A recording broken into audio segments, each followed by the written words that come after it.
Hello everyone, and welcome back. Today we are going to break down Leetcode problem 1877, called Minimize Maximum Pair Sum in Array.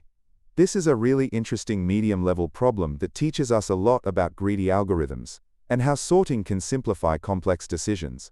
We'll start by understanding exactly what the problem is asking, walk through the intuition, and then write the code step by step. Let's dive in. First, let's look at the problem statement. We are given a list of numbers called nums. The length of this list is always an even number. Our job is to divide this list into pairs, such that every single number belongs to exactly one pair. For each pair we calculate the sum.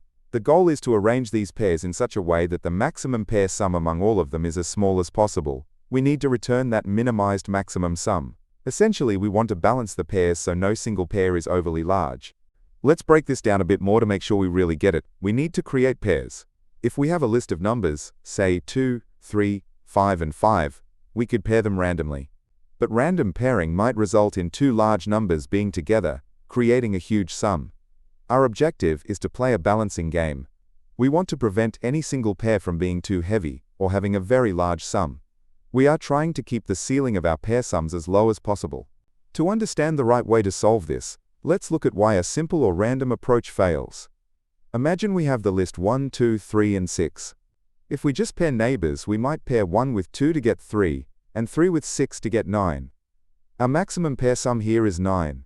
That's pretty high because we let the biggest number 6 pair up with 3. We can definitely do better than that by trying to distribute the weight of that large 6.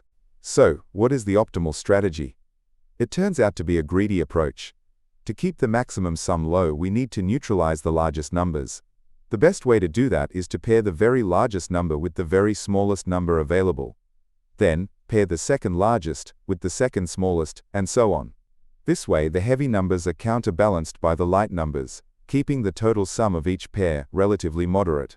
Let's walk through an example to see this in action. Suppose our input list is 3, 5, 2 and 3.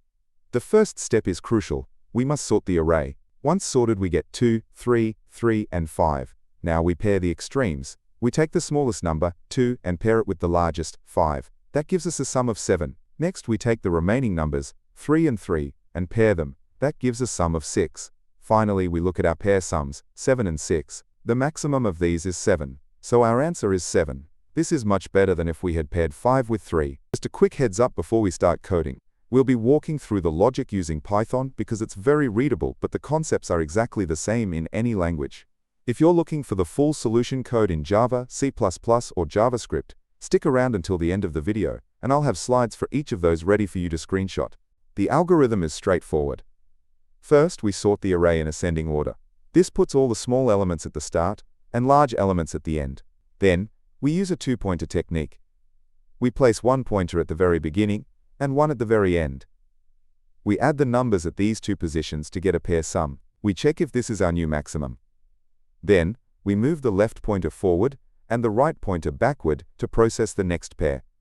We repeat this until all numbers are paired. Before we get into the code, let's talk about the real reason people fail at Leetcode. It's not because they can't reverse a linked list, it's because they break their daily streak. I built my daily to-do specifically to solve this.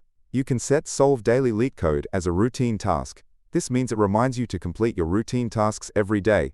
It's a dedicated system to force you to be consistent, which I also use to remind myself to upload these videos every day. If you're watching this channel, you're trying to improve, so this tool makes sure you actually show up to do it.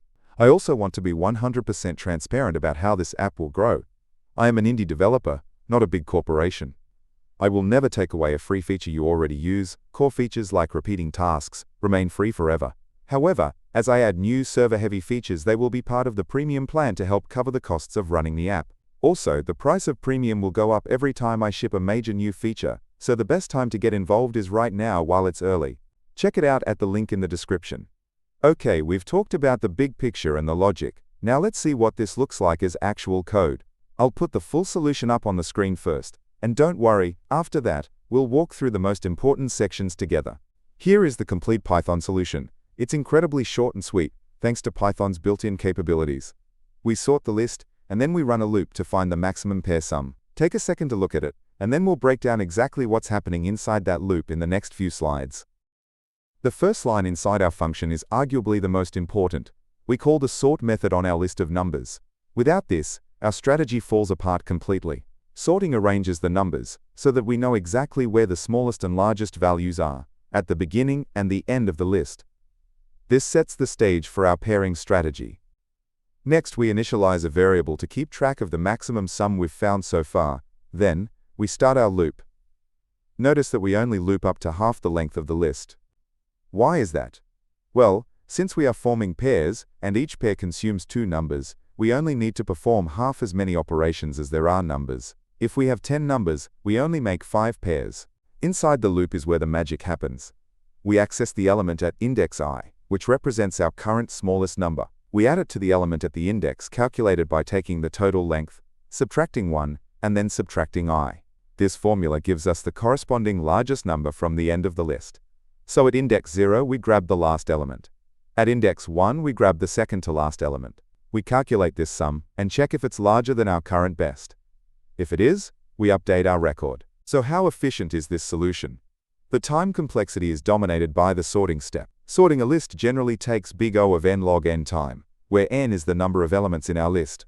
The pairing loop only takes linear time, so the total time complexity is big O of n log n. For space complexity, it depends on how the sorting is implemented in your specific language, but it's typically between big O of log n and big O of n to handle the stack space for recursion or auxiliary storage during the sort. Right? That covers the deep dive in Python. As promised, for those of you who code in other languages, I'm about to show the full solutions for Java, C++, and JavaScript. I won't be breaking these down line by line, but the logic is identical. Sort, then loop from both ends. You can pause the video on your language of choice to check it out. Here is the full solution in Java. We use arrays.sort, and then a standard for loop to iterate through the first half of the array, updating the max sum using math.max. Next up, here is the C++ version. It uses the standard library sort function on the vector, and then iterates similarly to the other solutions. Notice the use of the size function to find the corresponding index from the end. And finally, here is the solution in JavaScript. One small catch to remember in JavaScript. When you use the sort method on numbers, you must provide a comparator function, that a-b part, to ensure it sorts numerically instead of alphabetically. So let's recap what we learned. To minimize the maximum pair sum, we use a greedy strategy. We recognize that pairing large numbers with other large numbers is bad. The optimal way to distribute the value is to sort the array and pair the smallest available number with the largest available number. This balances the pairs and keeps the maximum sum as low as possible. It's a classic example of how sorting can simplify an optimization problem. Also, if you're looking for even more Leetcode problems beyond the daily challenge, I've started a second channel called Leetcode Unlocked. It's where I'll be posting solutions to a ton of other problems. So if you're serious about your interview prep, be sure to check it out. The link is in the description below. Hope this Leetcode solution breakdown made sense. If it helped, give that like button a click, maybe subscribe for more, or drop a comment if you have questions. Make sure to turn on the notification bell so you know straight away when I upload a video, because I upload videos daily. If you want to support the channel, a few people have asked how I plan my solutions. I'm a big fan of sketching out the logic and data structures on a tablet before I code. It really helps. I've put affiliate links in the description to the tablet I use and a few other good options. Using those links doesn't cost you anything extra but really helps me out. Or, if you're feeling generous, there's always the Boba Fund. Keep coding and I'll catch you in the next one.